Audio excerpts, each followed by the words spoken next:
Meltdown, part 3 of our investigation of the orgy of greed and recklessness that drove the world into financial collapse.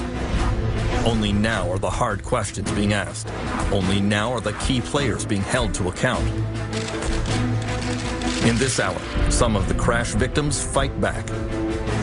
In Iceland, a protesting singer brings down a government.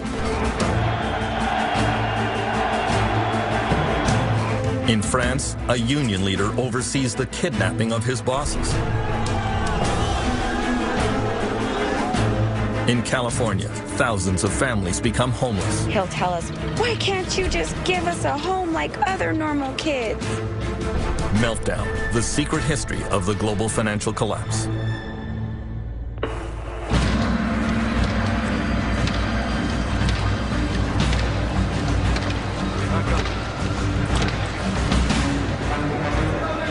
The years since the 2008 collapse have been marked by demonstrations around the world.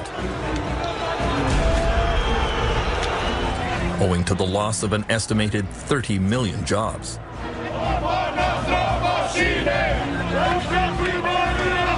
In many places, there were violent street protests, but they were easily weathered by governments and large corporations. In some countries, however, the struggle went much further and left a lasting mark.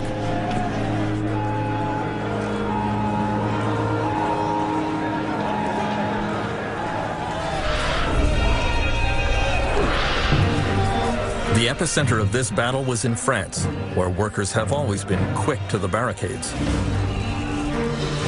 Because of the meltdown, in March 2009, the Continental Tire Company announced that it would be forced to close its factory in the town of Clairvaux, cutting 1,120 jobs.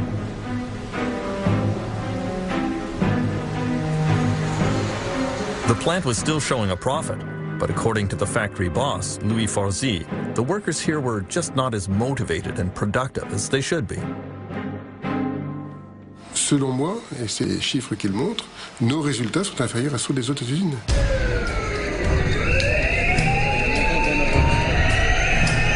Continental workers labeled Forzy a thief and a liar.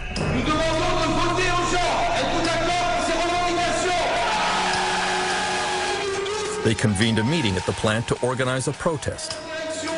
J'ai supprimé ma vie de famille pour Continental. C'est honteux. Forzy showed up to address them.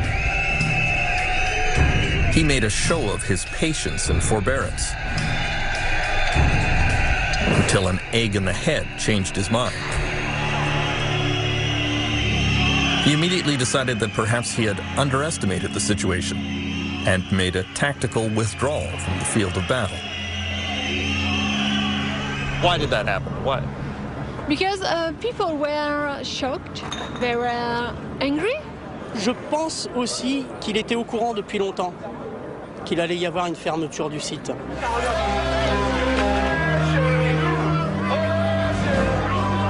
The Continental employees moved on to occupy the town offices. Le bureau du sous-préfet, c'est où? Ouais, vous êtes avec nous, vous êtes avec les Conti, madame, là, quand même. Les gars, on n'est pas venus ici pour rigoler. On n'est plus des moutons, on est des lions. When union leader Xavier Mathieu received news that a judge refused to grant them an injunction to stop the plant closing, he and the workers began trashing the place.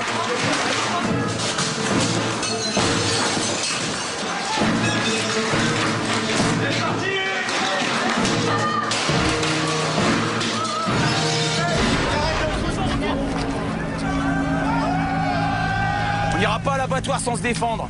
C'est clair et net. Le désespoir des gens qui sont foutus dehors. C'est pas de la cruauté, ça? C'est pas de la violence? Si, c'est de la violence. Il n'y a pas que la violence physique dans la vie. Il y a la violence morale aussi. Moi, je suis fier de ce que les mecs ils ont fait aujourd'hui. Et n'attendez pas.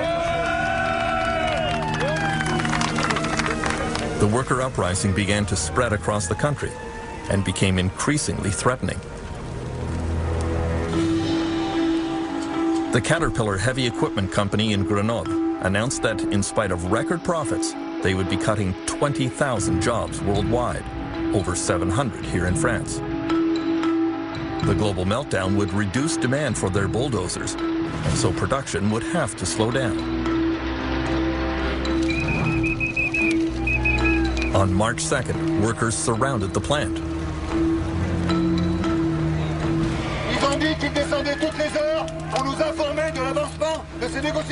They were following the instructions of union leader Pierre Picaretta, who, like his father before him, has worked his whole life at Caterpillar.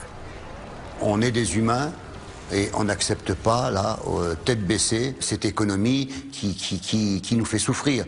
Donc on ne pouvait pas accepter comme ça le fait d'annoncer des bénéfices records et de licencier les personnes. Oh, venez les gars, vous faites quoi là? 3 weeks of negotiations led nowhere. Tous ensemble, ouais! Ouais! Tous ensemble, ouais! On veut une solution! Furious workers surrounded the management offices and decided to hold the management team captive.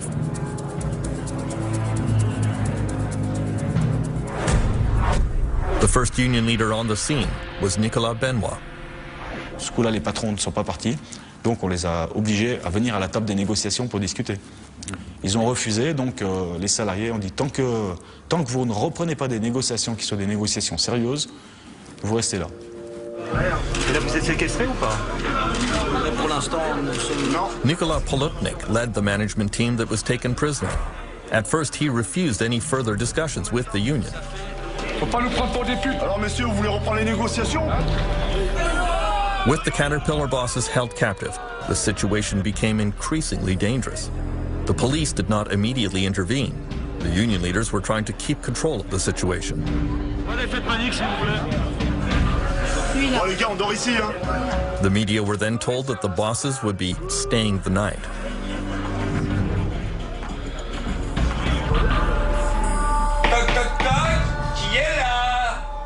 Overnight, as the captive bosses were trying to get some sleep in their offices, angry workers did not leave them in peace.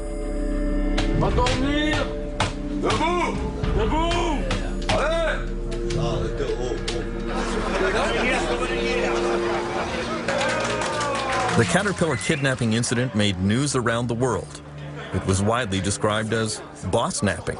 In the French Alps, at the U.S. tractor company Caterpillar, where managers were locked in and stripped of their speakerphone, boss-napped all night. President Nicolas Sarkozy realized this extreme reaction to the global meltdown was turning into a public relations disaster for France.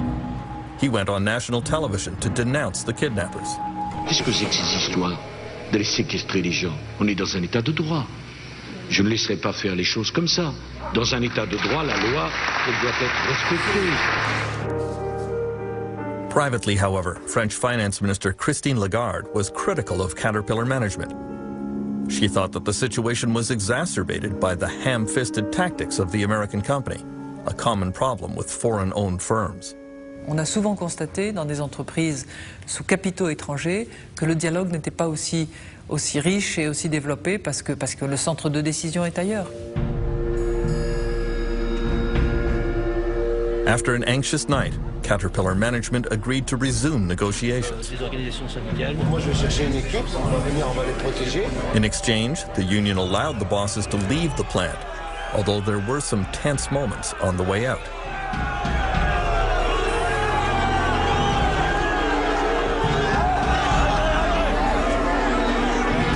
Pierre Picaretta tried to claim victory. Je pense que le message est passé et je crois que rapidement, dans les jours qui vont suivre, ça va lâcher fortement. The Caterpillar bosses who were kidnapped decided to keep silent about their ordeal. But many bosses in France realized they could soon end up in a similar predicament. On pourrait qu'avoir la réunion à 7h30. Est-ce que ça vous irait? One of them was Marcus Carriou, the human resources manager for a U.S. car parts company called Molex. He was sent into the town of Villemur, near Toulouse, to close a Molex factory that had operated here for many years. The workers were furious, and very quickly their anger focused on Carriou. Along with nasty graffiti, Cariou says he became the target of email threats. You know, when you read about some extremists, you know, saying that people like me should be exterminated, you know, so it's, I mean, I think it's shocking to see that. The town of Villemur would be hard hit by the closure of the Molex plant, which represents 20% of its tax revenues. The local parish priest, Philippe Bachet, led the community support effort for the Molex workers. Et tous ceux qui se sont mobilisés doivent continuer à l'être pour que notre ville ne devienne pas un désert industriel. On the morning of April 20th, 2009 in Villemur, Marcus Cariou was consulting a security company about how to act in case he should be kidnapped. Ironically, that afternoon, union leader Denis Paris showed up and placed him in captivity. Et on veut 100 millions d'euros aussi pour préjudice. Et on lui a dit, écoutez, maintenant vous allez nous donner les explications et on va vous garder avec nous pour que vous nous donniez toutes les informations pourquoi vous avez fait ça. Within 1 hour, there were media all over the plant. I felt like an animal in a cage. The people there, they offered some food. They offered us some mattresses as well so that we could comfortably sleep in this office. The mattress was absolutely dirty, and also I was in touch with our security advisor. He said, well, you know, in 1 out of 2 cases they spit in the sandwiches, so I didn't want to touch that. After 26 hours, Marcus Cariou and his colleague Colin Colbach were released from captivity. Oui, je suis fatigué, soulagé de partir. Even as they left, they felt threatened. You could see from people shouting and screaming that there was extremely heavy aggression there. My colleague, I mean, she came out and she was in tears afterwards because she didn't expect, she had been working quite a couple of years with these people to react like this. In the end, the Molex company paid some extra compensation to the laid-off workers, but did not back down from closing the plant. The rage against Marcus Cariou only increased, to the point that he travels with bodyguards as he conducts final negotiations. Cariou complained that he was treated like a monkey in a zoo, but union leader Paris openly threatens him with much worse. Il n'est pas encore reparti, Cariou, s'il faut arriver à le séquestrer. Mais là, je parle de séquestration et le traiter comme un singe, on va y arriver. C'est fort possible que ça arrive aussi, d'ici la fin. Mais bon, il verra la différence du traitement qu'il a eu et du traitement qu'il va avoir. Finance Minister Christine Lagarde has to walk a fine line about union militancy in France. She denounces violence and she knows that foreign companies don't like the turbulent atmosphere here. On the other hand, she points out that the people who have paid the greatest price for the global financial collapse are workers. Les actionnaires vont s'en sortir. Les cours de bourse remontent. En revanche, ceux qui souffrent, ce sont évidemment les effectifs des entreprises, puisqu'il y a des menaces de restructuration, puisqu'il y a des licenciements, puisqu'il y a des gens qui perdent leur job. Many in France believe that workers' fundamental rights have been violated in the wake of the financial crisis, and that workers here need to fight back. Les événements nous invitent à prendre position et à soutenir les causes justes. Father Philippe Bachet says that French workers give an example to the world by defining employment as an essential human right. Ce sont des gens qui n'acceptent pas facilement ce qu'on leur propose, ce qu'on leur fait faire.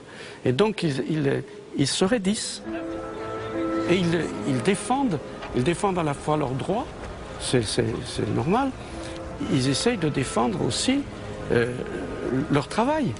Et le travail, c'est aussi très important pour l'homme.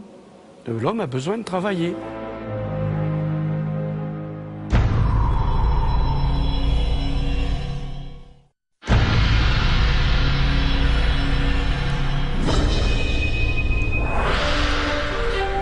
Iceland was a microcosm of everything that went wrong during the global financial crisis. The sudden collapse of the country's banks in the fall of 2008 wiped out the pensions and savings of most Icelanders.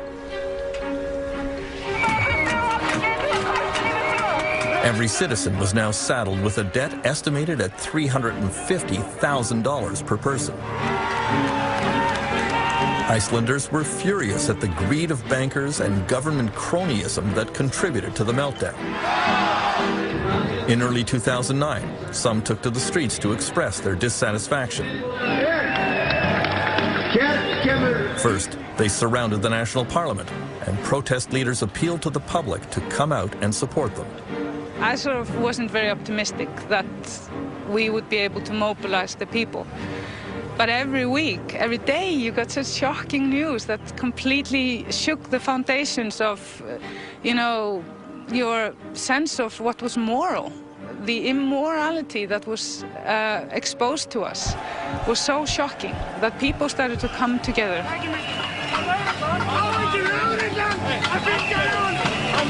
The Reykjavik police moved into position to protect the parliament.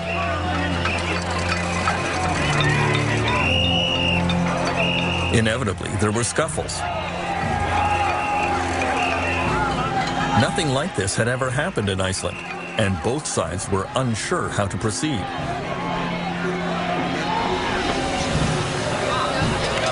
On January 21st, the anger focused on Icelandic Prime Minister Geir Haarde. His car was surrounded and pelted with eggs and garbage. He was shaken by the incident, especially because it came shortly after a difficult visit to his doctor. When people were attacking my car, I had gotten the diagnosis the night before that I had cancer. So all of this in my memory is very, very vivid. I can understand why people were angry, particularly those who had lost money, who had lost their jobs. There was a crisis that nobody had really expected, of enormous proportions. Icelandic poet and singer Hordur Torfason was the main protest leader. I said to the people, we are all angry, but use your anger as a positive force. Don't destroy, don't use violence, don't attack people, don't go to the homes of the politicians, because that's private. We can never use anger to destroy.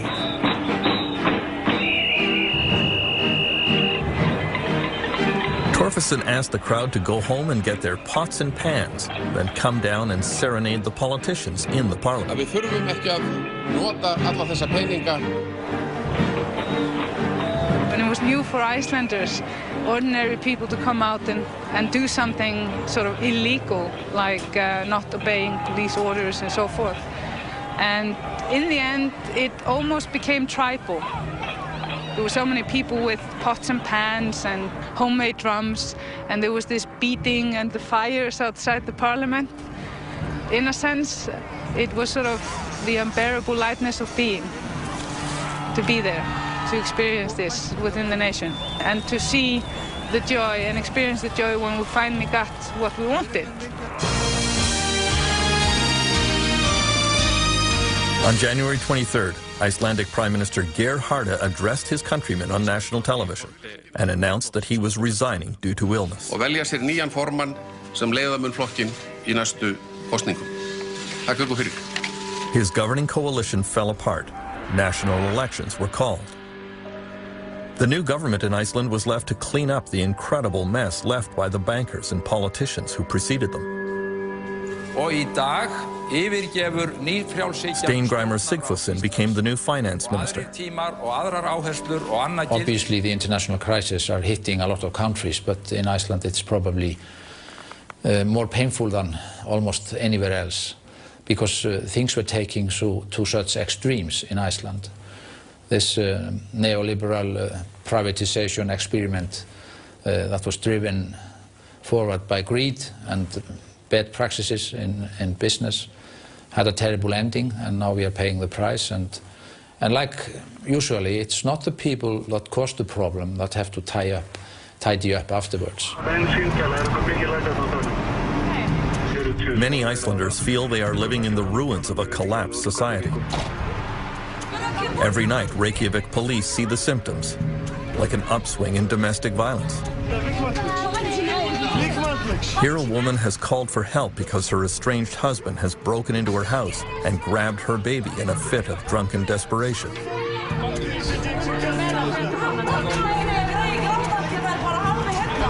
The police calmly talk the unemployed man into giving up without a fight.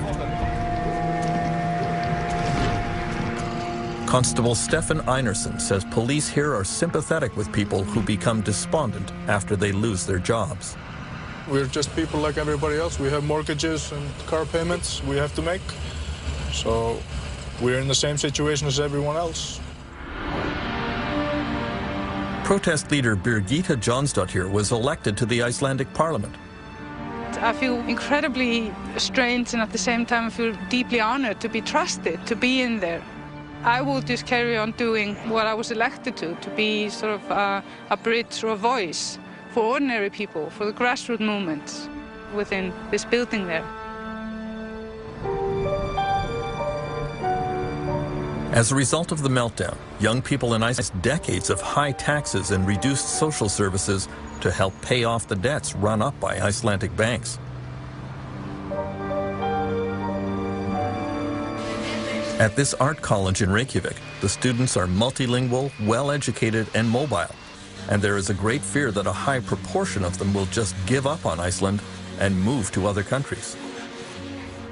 Korto Jabali is one who plans to emigrate.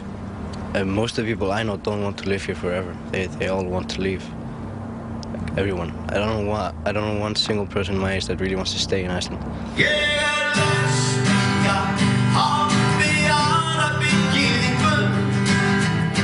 Icelandic protest leader Hordur Torfason has resumed his career as a performer.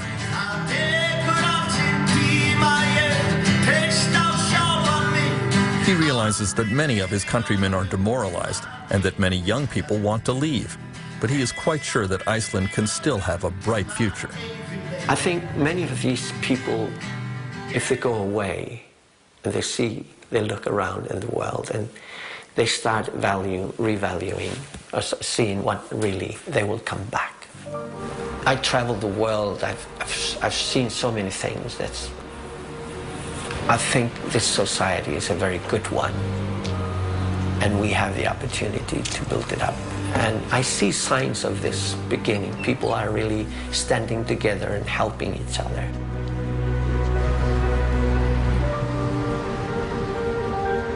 In confronting the problems of a failed economy, Iceland at least has the advantage of a strong social safety net.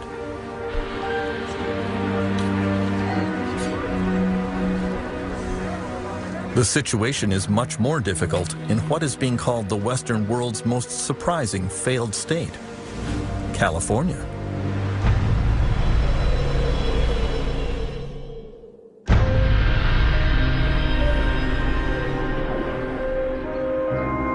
In the 3 months following the meltdown, there were an estimated 1 million foreclosures in the United States, sweeping many middle-class families into poverty. Tent cities began springing up across the country as the homeless desperately searched for somewhere to spend the night. This one suddenly appeared in a field in Sacramento, California, the capital of a state that was long considered America's richest. It was reminiscent of the tent cities that appeared in this area during the Great Depression of the 1930s.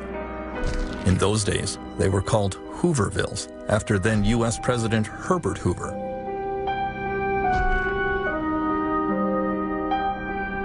Back then, homeless people camped along the banks of the Sacramento River at the edge of town. And again today, the homeless have pitched their tents in the exact same spot. It is a dangerous place because the river can suddenly overflow its banks and flood the area. Bill Diola says they have tried to camp in safer places in Sacramento, but were chased away. The camping law states that if you're inside the city limits, you cannot pitch a tent for more than 24 hours. You can't camp in one spot for more than 24 hours, even with written permission from the property owner. I'm 2 months homeless. This is all new to me. These guys lead me the way. Municipal officials in Sacramento quickly ordered the big tent cities dispersed, and did everything in their power to drive the homeless out of their jurisdiction. Many were arrested or fined.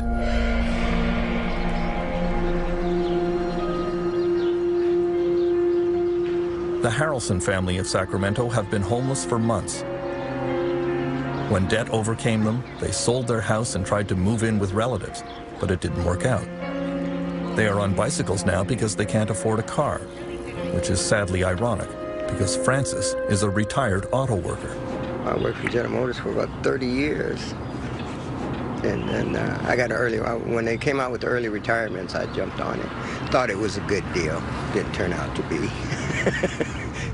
The family has spent some nights camping beside the Sacramento River, which Angelina did not enjoy. I'm a girly girl. I don't like bugs. I don't like dirt. And it gets really cold at night. And then being dark outside and knowing that there's critters around like skunks or raccoons terrifies me.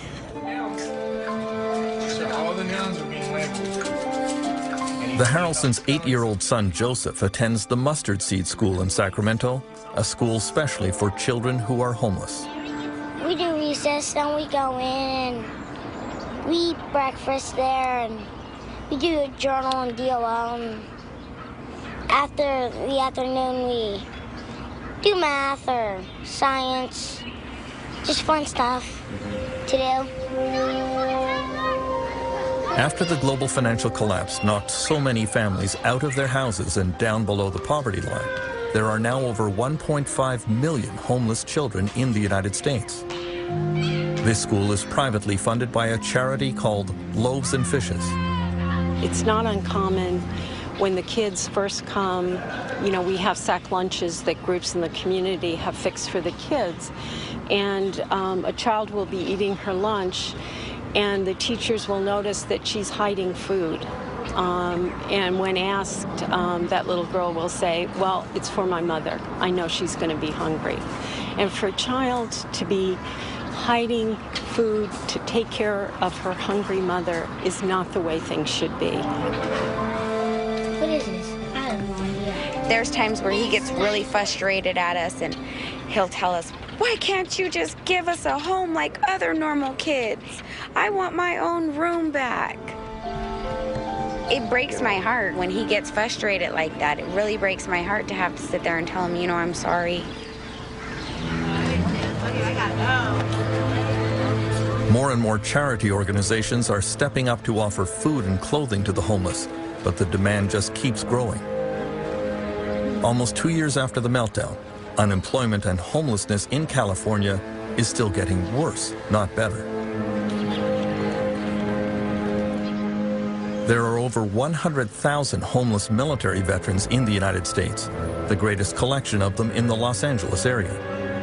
Many of them suffer from post-traumatic stress and other mental illnesses. One of them recently crawled into a dumpster in Santa Monica and burned himself alive. The LA County Jail now houses the greatest collection of mentally ill people in the country.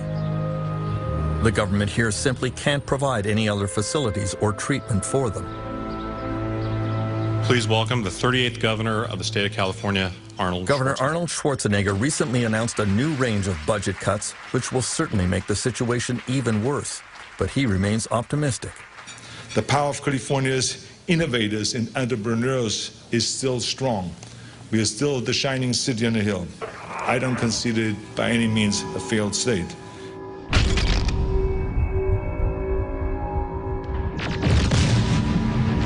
Many of the governor's critics say he's turning California into a wasteland that resembles his famous Terminator movies. He doesn't see it. When I was doing movies, I enjoyed destroying everything. I mean, I loved blowing up buildings and loved destroying cars and wiping out people and all those kind of things. So by the time the landscape was there, it was just everything was burning and everything was a wreck.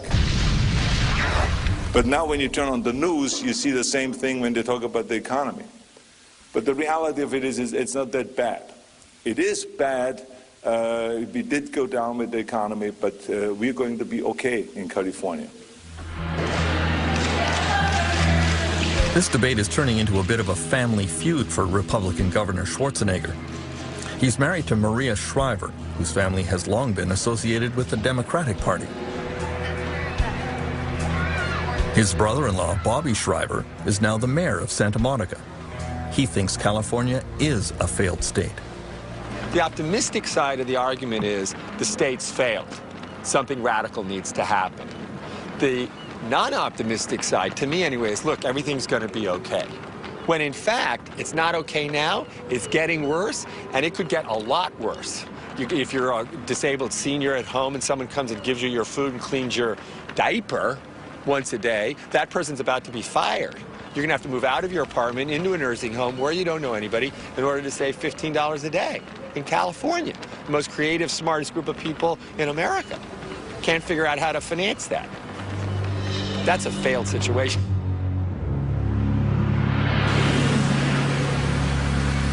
This is absolutely outrageous. Many people believe that Canada was largely spared by the global financial crisis.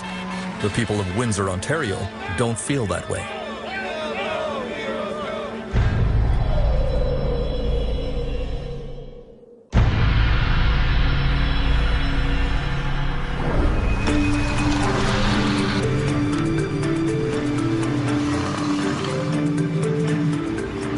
In the spring of 2010, the residents of Windsor, Ontario come to a picnic to say goodbye to the General Motors Corporation. It's a bittersweet occasion. The company is bringing its 90-year history in this city to an end with the closure of its last plant here.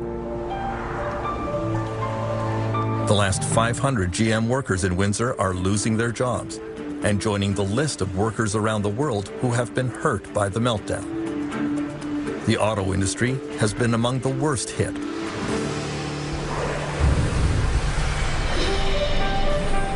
At its height, General Motors employed 7,000 workers in Windsor.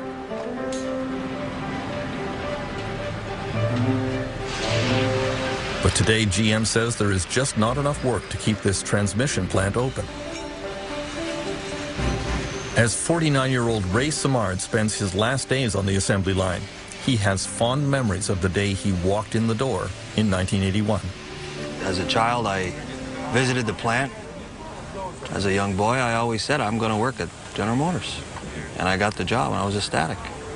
It's a beautiful thing, working for the biggest corporation in the world. Many of these auto workers started young and followed the same path as their fathers and grandfathers. Many assumed they had jobs for life and don't really know how to do anything else. It came as a total shock when GM advised them in May 2008 that this plant would be closing for good. It's a sad day. When I started, people left a job for me so that I could retire. I'm going to retire, and I'm not leaving a job for my children. That's disheartening. It really is. You feel a bit somehow responsible for that? Or? Sure. We all do. We all have to take responsibility for that. At the height of the financial crisis, it looked as if General Motors would not be the only major casualty in the automobile sector.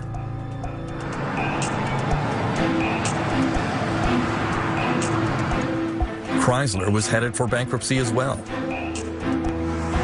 The Chrysler minivan plant in Windsor employs over 4,300 workers. Canadian federal and provincial politicians were summoned to an emergency meeting at Chrysler headquarters in Detroit. Ontario's Minister of Economic Development and Trade was there, Windsor's Sandra Popatello. They sat down with us and started talking about what their condition really was, and it was very frightening to hear. And I guess being from Windsor, being brought up here, most of our lifeblood has been from the automotive sector. I thought I would never see the day that I would hear or get a sense that this could collapse. At the height of the 2008 crisis, executives from the big three U.S. auto companies came to Washington to ask for a massive government bailout. Famously, they all arrived in private corporate jets. There was a wave of revulsion from politicians and workers. Who do you think you are? You're asking for $50 billion and you fly in on a corporate jet? Those are our profits as well. As workers, every worker, I know at our plant, they said, you gotta be kidding me. The U.S. government came up with the bailout money, and Canada quickly followed suit. Canadian Finance Minister Jim Flaherty is the Member of Parliament for Oshawa, another riding that depends on the automotive sector. Discussions have taken place about this. He points out that there were many jobs at stake in Canada beyond those at the big three U.S. car companies. The fundamental challenge was this: were we going to be in the auto business or not? And the big driver, from my point of view, was the fact that we have three of the largest global parts companies in the world in Canada. And that's where most of the technological innovation is. So we lose Chrysler, we lose General Motors, they continue in the United States and Europe and elsewhere, we're going to lose those parts companies too, because they'll have to follow them. This is absolutely outrageous. One group of workers in Windsor decided to fight back against their plant closing. The incident came at the Aradco car parts plant, which manufactured stamped metal components for Chrysler. In March 2009, workers were called on a Monday night and told to stay home. The American-owned plant was shutting down. Aradco workers realized that their management was trying to sell all the equipment and sneak off without paying any kind of settlement to employees, some of whom had worked for decades and were owed $30,000 or $40,000. Not today, motherfucker! Go home! They decided to stop trucks that were arriving to empty out the plant.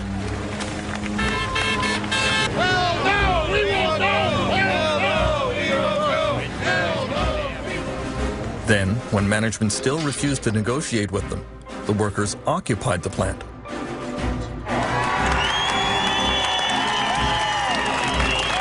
it pathetic when our guys have got to go to this length? We got to stand in a building and take over a building to get our point across. Among the union leaders standing on the roof was Jerry Farnham. Some of the workers here have decided to take over the plant. That's the only thing they have in order to try to get the monies that are owing to them. Sir, they have the right to refuse your entry. Okay, that's what they're doing. The battle moved on to a downtown hotel where Aradco's parent company was trying to hold an auction to sell off the equipment inside the plant. Keep going, all the way around, guys. The workers were able to mobilize to disrupt the proceedings. There were a few tense moments until the police finally intervened. I assure you and I guarantee you that there will be no auction today. That's my promise.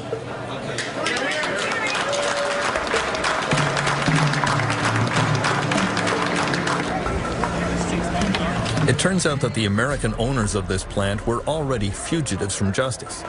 Aradco was operated by a California company called Catalina. The company website, now defunct, shows the name Gregory Willis as chief executive officer. This Michigan document shows that a few weeks before the plant was closed, Catalina's owners took the precaution of officially dissolving the company. The same owners had played the same game in 2006 in France. There as well, the plant was closed, the workers occupied it, but in France the owners were tried and convicted of breaking French law. In Windsor, union leader Jerry Farnham says that Canada has similar laws, but they are not enforced. Our government doesn't have the balls to step up to the plate and go after what's rightfully owed to the workers. And the reality of the day, this part here really pisses me off because of the fact that the government has laws in place, but they're not being enacted on at all. These guys are heroes. In the end, Chrysler stepped in and paid the workers about a quarter of what they were owed, and so the Aradco occupation ended. Unfortunately, only a handful of them have been able to find work in other plants. This is a nice truck, eh? Did you see For that? Ray Samard, forcibly retired from GM at age 49, the future looks a little scary. He realizes that he is unlikely to find a new career that pays anything like the auto industry, but he is ready to make the best of it. I still have young children that I need to put through university, so there will be a change in my work employment. I'm not sure exactly what what door is going to open for me yet. I'm still, my dad was a carpenter, and I may have to pick up my tool belt again. That's a possibility. The most devastating effects of the financial collapse are being felt in the countries that flew the highest during the global real estate boom. In Spain and in Dubai.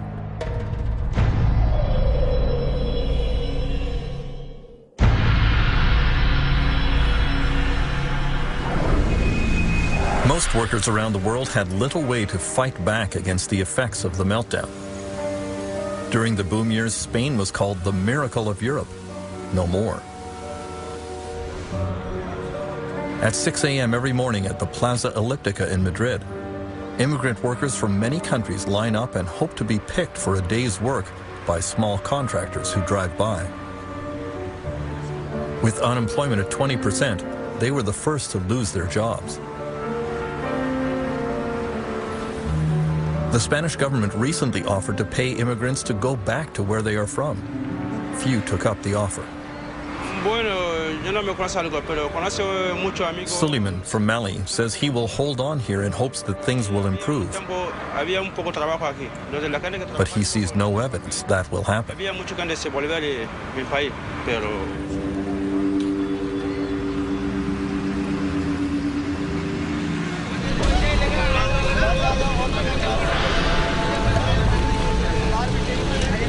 The real estate crash in Dubai has been even worse for the army of construction workers who came here from India and Pakistan and all over South Asia.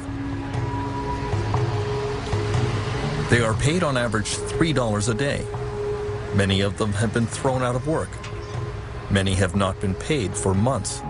There were 200,000 laborers at once here. And the practice is such that if you want to come to Dubai as a laborer, you just don't apply. You actually go to your home city in Bangladesh or somewhere in Karachi and pay a middleman money. So you're buying yourself a visa, okay? And while you're working, you're actually paying back maybe your prepaid visa rights through the first year. So imagine if those guys didn't get paid for 2 or 3 months.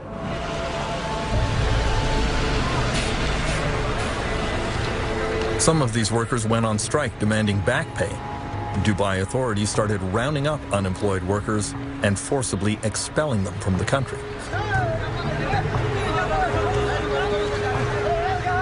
For many, it is unclear whether it is worse to stay or to go home.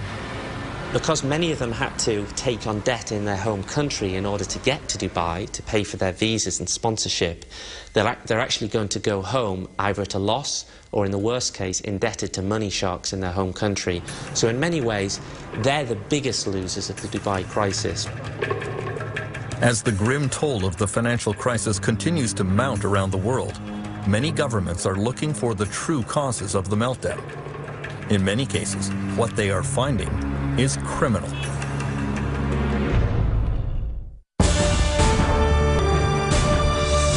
Next time, the conclusion of Meltdown. We have endured the worst economic crisis of a generation. Wall Street came out exceedingly well. And now the elements are in place for it to happen all over again. Next year, next month, next week. The effect on the rest of us is going to be enormous. After the fall, next time on Doc Zone.